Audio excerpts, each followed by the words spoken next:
안녕하십니까. 평생투자 파트너입니다. 11월 25일 월요일입니다. 오늘 말씀드릴 내용은 정치 뉴스와 경제 뉴스를 좀 구별해 보는 게 어떠냐라는 내용이고요. 사실 이런 정치 뉴스들이 이렇게 대량으로 나오면 사실 이게 좀 위축됩니다. 경제가 이제 심리에 움직인다라고 하잖아요. 영향을 많이 받는다고 하잖아요. 그러다 보면 실제로 심적으로 많이 부담이 되거든요. 그럴 때는 뭐 어떤 기준이 좀 있으면 좀 어떨까라는 생각을 하는데요. 저 같은 경우에는 이제 뭐 두 가지 방법이 있겠죠. 어떤 정치 뉴스를 대할 때 소극적으로 대하는 것이 있을 수 있겠고, 적극적으로 확인해보는 이런 방법이 있을 텐데, 소극적인 것은 뭐 너무 당연하죠. 기다려보는 것, 혹은 뭐 너무 많이 이렇게 부안해동하지 않는 것, 뭐 이런 것일 거고, 적극적으로 대응하는 것은 실제 그것으로 인해서 자금들이 뭐 많이 변화가 있는지 없는지 실제 자료를 보고 확인해보는 이런 것입니다. 그리고 코스피 지수 같은 경우에는 실제로 한번 세보는 것, 뭐 분산이라든지 어떤 이런 것들을 활용해서 좀 세보는 것일 텐데요. 이것들을 한번 좀 이렇게 보여드리겠습니다. 그리고 그 전에 이제 회원분들이나 회원이 아닌 분들이 이제 질문을 이제 이렇게 하시는 경우가 있는데요. 이게 좀 가장 난감한 것 같아요. 뭐 최근에는 뭐 지소미아 이야기가 많았었고, 그 전에는 홍콩 이야기 이런 내용들이 많았는데, 그걸로 인해서 시장이 어떻게 될 것이냐. 그 전에는 브렉시트 이야기도 많이 여쭤봤었고, 근데 사실 어떻게 알겠습니까? 아주 솔직하게 말씀드려서.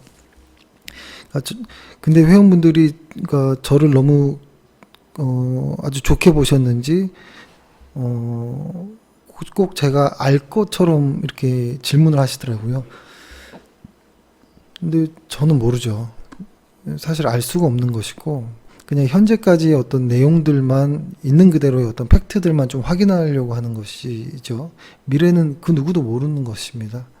근데 이제 간혹 이제 유튜브나 증권방송에서 보면, 약간 좀 사자 같은 느낌으로, 시장이 내가 말했던 것처럼 이렇게 움직이죠? 라고 이야기를 하든지, 혹은 이거, 내가 얘기한 대로, 이거 오늘 딱 정확히 어디에서 딱 맞아서, 꺾였죠? 변곡이 왔죠? 이런 것들. 사실 이게 가당키나 한 걸까요? 전혀 이렇게 가당치도 않는 내용들이잖아요. 어떻게 일부 개인이, 그죠? 일개 개인이 어떻게 그 많은 사람들이 참여한 시장의 흐름을 정확히 틱 단위로 예측한다라는 게 불가능한 것이라고 봅니다. 근데 다만, 현재는 이러한 상황이구나, 있는 그대로의 팩트가 이 정도구나라고 이해하고, 어떤 나만의 기준에 의해서 이제 대응하는 이런 영역일 것이라고 보는데요. 저희는 실제로 가장 큰 기준은 어떤 실적을 많이 봅니다. 그렇죠? 분명히 실적이 올해보다 내년에 이만큼 좋아진다고 하면 주가가 이렇게 한 번에 가면 너무 좋을 텐데, 왔다 갔다 하는 이러면서 이게 갈 수도 있는 것이죠. 근데 그죠? 이렇게 갈 수도 있는 것이죠. 근데 그렇다고 해서 이 고점과 저점마다 매수 매도를 하는 이 신의 어떤 영역에 도전하는 것은 무리라고 봅니다. 대충 이렇게 좋아질 거라고 한다면, 이 연절에서 대충이란 말은 사실 어감이 상당히 안 좋은데요. 대충이란 말은 적정할 때, 적정한 가격에 분할로 매수하고 분할로 매도하는 이런 것을 말씀드리는 겁니다. 그래서 이제 회원분들이 이렇게 질문을 하거나 하면 솔직히 말씀드리거든요. 모른다라고 말씀드리면 회원의 입장이거나 혹은 회원이 아닌 분들의 입장에서 너무 성의 없이 얘기하는 거 아니야? 라고 말씀하시는 분도 있어요. 그래도 너희의 어떤 의견이 있는 것 아니냐라고 근데 진짜 의견도 없을 때가 있거든요. 모를 때가.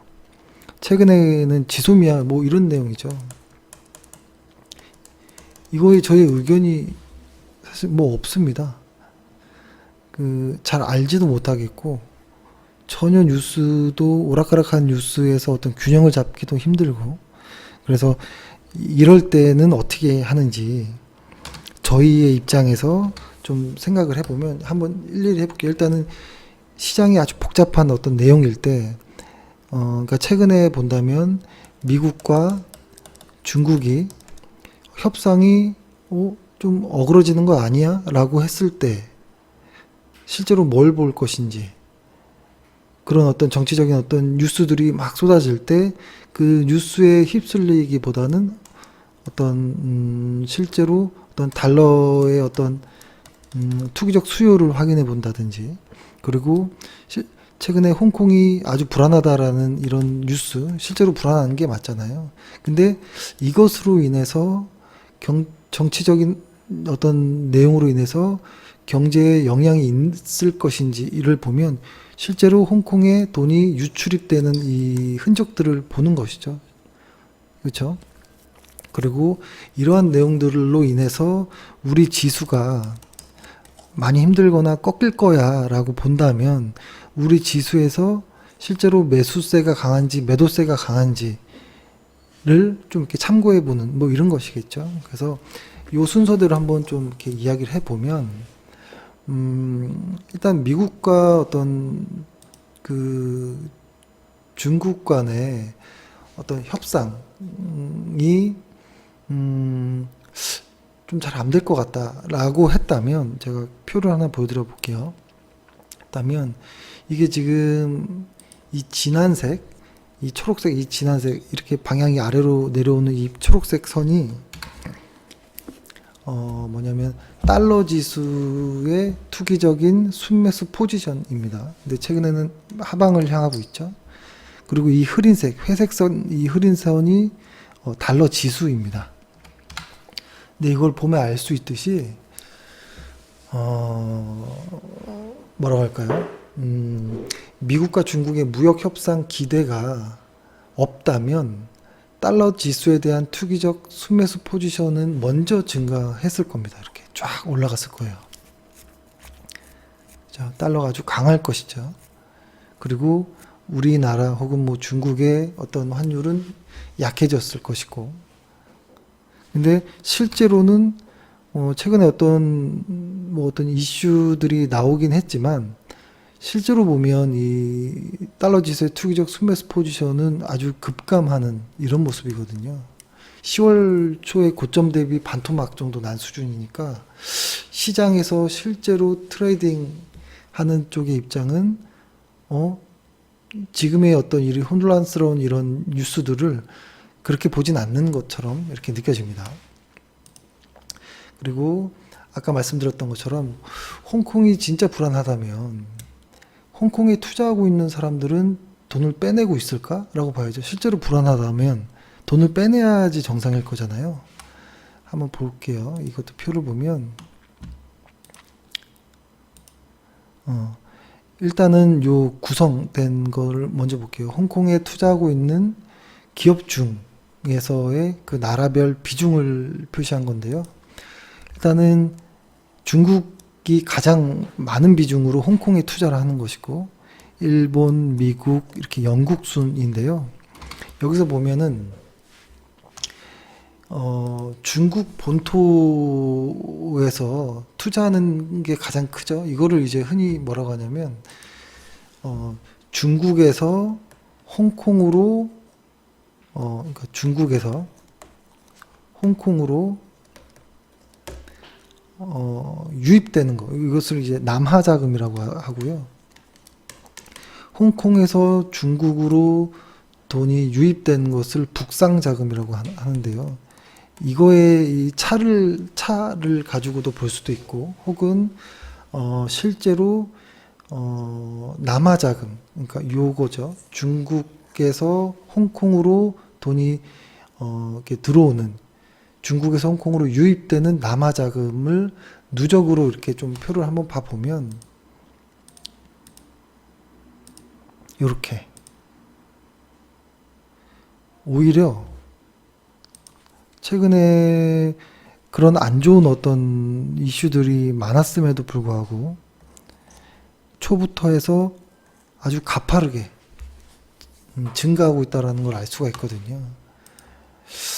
그러니까 사실 뭐가 먼저인지는 알 수는 없습니다. 어떤 현재까지는, 그러니까 지금 현재까지는 를 이야기한 거예요. 현재까지. 아까 제가 서두에 말씀드린 것처럼 현재까지는를 어떻게 보는지를 보는 거고, 미래에 시장이 어떻게 될지는 사실 알 수는 없습니다. 뭐 예측하기도 할 수는 있겠지만 해봤자 그게 맞을 가능성이 뭐 크진 않겠죠. 그렇죠? 누구도 모르는 시장이니까. 그리고 홍콩에 대해서 블랙스완이라고까지 이렇게 이야기를 하는데, 말 그대로 블랙스완, 그 누구도 예측 못하는 곳에서 일어나는 어떤 이런 큰 변수들인 거잖아요. 그렇죠? 그래서 그런 어떠한 것들보다는 실제로 한번 보는 겁니다. 그러니까 돈의 흐름으로 보면 중국이 홍콩이 가장 많이 투자를 하고 있는데, 홍콩이 불안하다면 상식적으로는 돈을 빼야 되는데 오히려 아주 크게 유입되고 있는 이런 모습을 보면 약간 정치와 경제 뉴스를 좀 분리해서 봐야 되는 것 아니냐라는 생각이 듭니다. 그리고 최근에도 보면 여기 우리 코스피가 여기서부터 이만큼 올라오는 동안에 연기금의 수급들이 좋았죠. 다만 연기금은 매수하는데 외국인은 이제 수급이 이제 안 좋았죠. 매도세가 강했잖아요. 근데 이게 참 신기한 게, 시장이 이렇게 오를 때는 외국인의 매도세가 계속 이어지고 있는데 외국인이 매도하니까 시장이 조금 하락하지 않을까요? 이런 이야기는 없었고, 최근에 요 며칠 시장이 빠지니까 외국인이 매도해서 시장이 빠지는 거 아닌가요? 뭐 이런 이야기도 많이 여쭤보시거든요. 그러니까 논리가 안 맞는 것이죠. 그렇죠? 그러니까 지수가 오를 때는 외국인의 어떤 포지션을 신경 안 쓰고 있다가 지수가 며칠 빠지니까 외국인의 포지션 때문에 그런 것 아니냐라고 여쭤보는. 근데 사실 계속 외국인은 매도하고 있었거든요. 그러니까 이게 사실 뭐 어렵죠. 그러니까 한쪽의 일방의 어떤 매수 주체가 시장을 만들 수는 없지만, 과거에 보면 외국인들이 우리 지수의 어떤 방향성을 만들긴 했었습니다. 많이 했었고, 근데 최근엔 좀 특이한 케이스였긴 하지만, 그렇다고 꼭 무조건 미래에도 그럴 것이다 라고 보긴 어렵습니다. 그래서 그럴 경우에는 일일이 한번 세봅니다. 요 당시 때, 이 첫 번째 조정받고, 이 두 번째 오를 때, 그리고 현재까지 조정받기 전까지의 어떤 매수세와 매도세의 우위를 한번 보는 건데요. 이거는 뭐 사실 다를 수는 있겠지만, 전일의 거래량과 그 다음에 지수의 방향을 봅니다. 그랬을 때 전일의 거래량이 상승한, 그러니까 전일보다 거래량이, 그러니까 어제보다 오늘 일 때는 전일보다 거래량이 상승했을 때만 좀 의미를 더 보는 거예요. 그때 지수의 방향을 체크해 보는 겁니다. 그러니까 이게 어떤 내용이냐면, 전일보다 혹은 평균 거래량보다 거래량이 늘었다라는 거는 그 당시 때 시장의 다수의 시장 참여자들이 어떤, 그럼에도 확신을 갖는 것이죠. 그러니까 거래량이 증가하면서 지수가 상승한다거나, 혹은 거래량이 증가하면서 지수가 하락한다거나, 이런 날을 이야기하는 건데요. 이때는 조금 더 지수 상승에 확신을 갖는 사람들이 많았다라고 보는 것이고, 이때는 지수 하락에 확신을 갖는 사람들이 많았다 정도로 표현하는 거, 생각하는 것이죠. 근데 과거에도 보면 아주 좀 단기간에 전일보다 거래량이 증가하면서 지수가 하락하는 것들이 많아지면 시장이 약세 자금으로 전환되는 일들이 많았거든요. 그랬을 때 최근에를 한번 좀 보면 요만큼만 좀 쉽게 한번 볼까요? 보면 이 밑에 거래량이 빨간색이 전일보다 증가했을 때 거래량을 빨갛게 표시한 거거든요. 그러면 이때부터 그냥 빨간 날만 체크해 보는 겁니다. 거래량이 는 날만. 거래량이 늘면서 하락했던 날만 한번 체크해 볼게요. 이날은 거래량이 늘었지만 상승했죠. 이날은 거래량이 늘었고 지수가 하락했고 한번. 이때는 거래량이 늘면서 지수 상승. 지수 상승, 지수 하락. 이때는 지수가 상승했고, 또 이때 지수가 하락했죠. 거래량이 늘면서. 이때는 또 하락. 이때는 애매하니까 넘어가 볼게요. 이때는 상승. 이때는 그냥 넘어가 보죠. 이것도 뭐. 이것도 넘어가 보고, 사실 여기는 과도 거래라고 좀 볼 수 있는 곳인데요. 그리고 여기는 지수가 상승하면서 거래 하락. 여기도 하락. 그리고 여기는 거래가 상승하면서 지수 하락. 일일이 다 세보는 겁니다. 여기는 거래량이 늘었고 지수 상승. 근데 사실 이때 거래 대금은 좀 줄었습니다. 그리고 요 날도 보면 하락. 이렇게 보면 하나, 둘, 셋, 넷, 다섯, 여섯, 일곱, 여덟. 요 한 두 달 안쪽으로 8번 제가 일단 표시를 해볼게요. 8번. 그 다음에 반대로 상승하는 날을 세볼게요. 상승. 거래량이 증가하면서 상승하는 날 한 번. 여기도 해볼까요? 두 번. 한 번, 두 번, 세 번,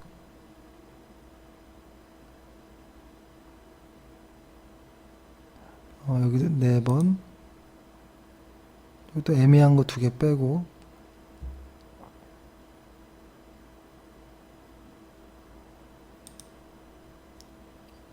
현재 요렇게 보면은 이때부터 하나, 둘, 셋, 넷, 다섯 개. 그러니까 이렇게 세 보니까 어땠냐면은 이렇게 된 거예요. 거래량이 증가하면서 지수가 하락한 날. 총 8번이었었고요. 거래량이 증가하면서 지수가 상승한 날. 총 5번. 그러니까 이거를 단순 더하기 빼기로 보긴 어렵죠. 근데 일단은 전 이렇게 분위기를 볼 때 좀 이렇게 보는 경우가 있어요. 그 말은 그러니까 그냥 느낌으로만 봤을 때, 그러니까 저의 어떤 기준으로 봤을 때는 시장이 상승하는데도 불구하고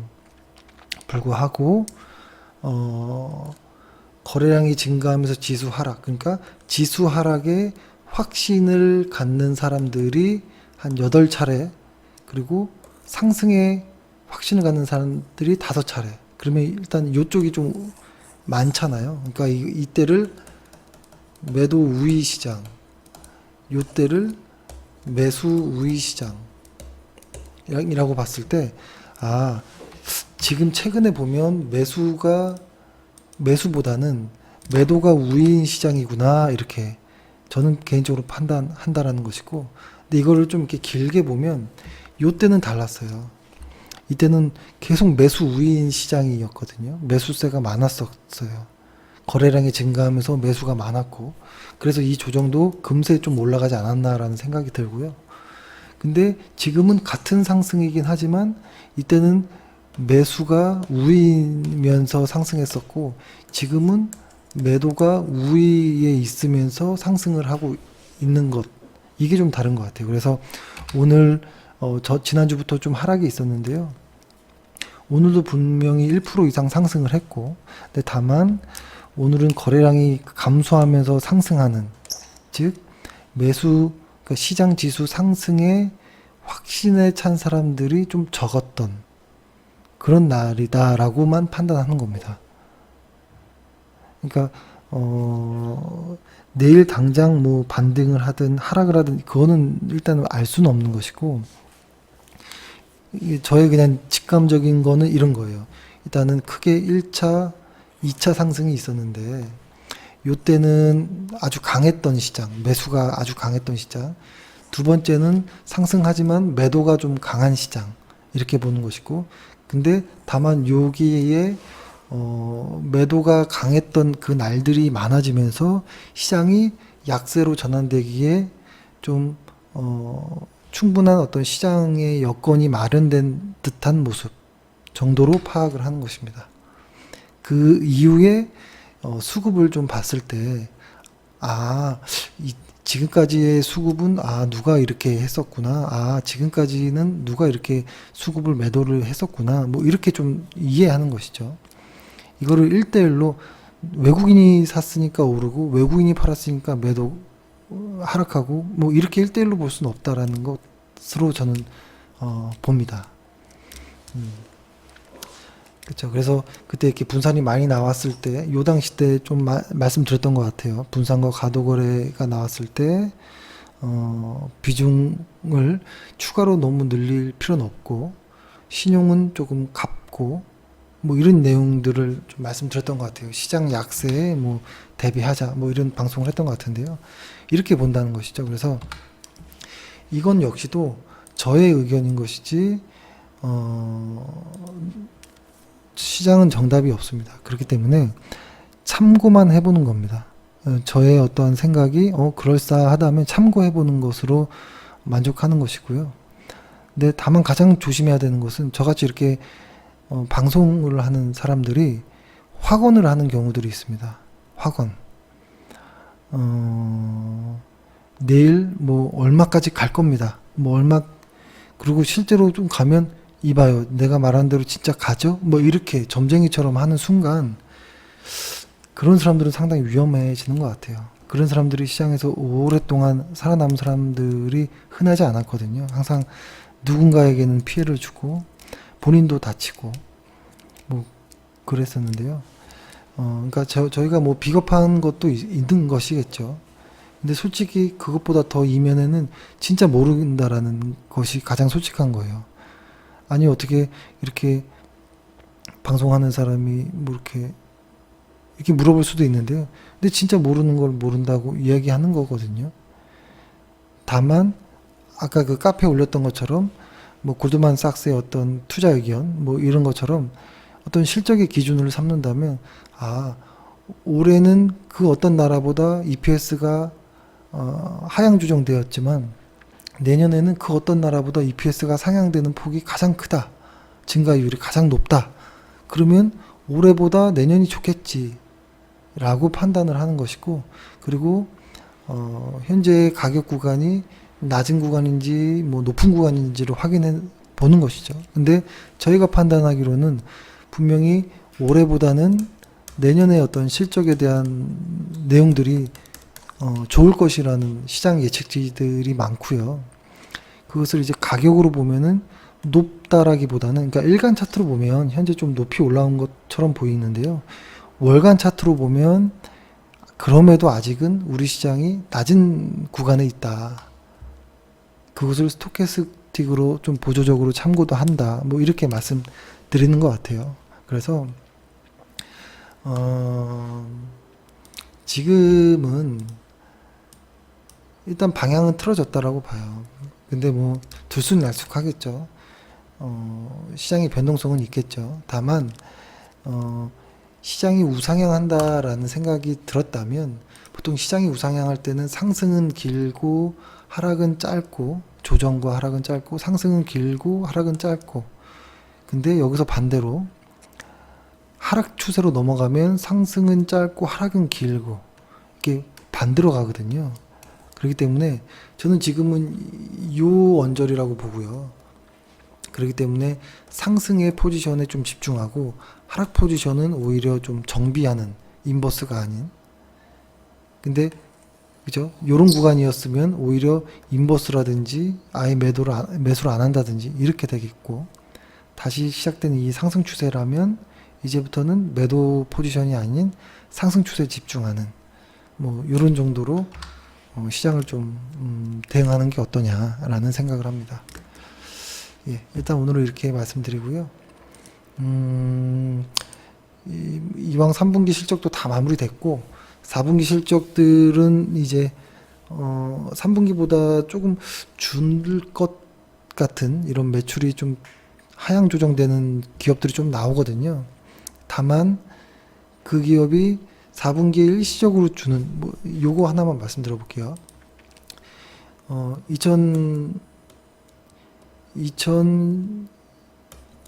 2019년도와 내년 2020년이라고 했을 때 3분기 실적은 나왔습니다. 이제 4분기 실적을 기다리고 있고 내년 1분기, 2분기, 3분기 이렇게 남았는데요.